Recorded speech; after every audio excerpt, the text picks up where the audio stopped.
বিক্ষোভের মুখে খড়গপুর সদর কেন্দ্রের বিজেপি প্রার্থী দিলীপ ঘোষ।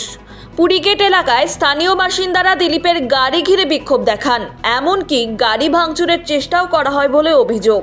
এমনকি পথ অবরোধের চেষ্টাও করা হয় বলে অভিযোগ। শুধু দিলীপই নন, সঙ্গে থাকা বিজেপি কর্মী সমর্থকদের বিরুদ্ধেও ক্ষোভ উগরে দেন এলাকাবাসীরা। বিক্ষোভের মাঝে শোনা যায় জয় বাংলা ও জয় শ্রীরাম স্লোগান, ফলে পরিস্থিতি আরও উত্তপ্ত হয়ে ওঠে।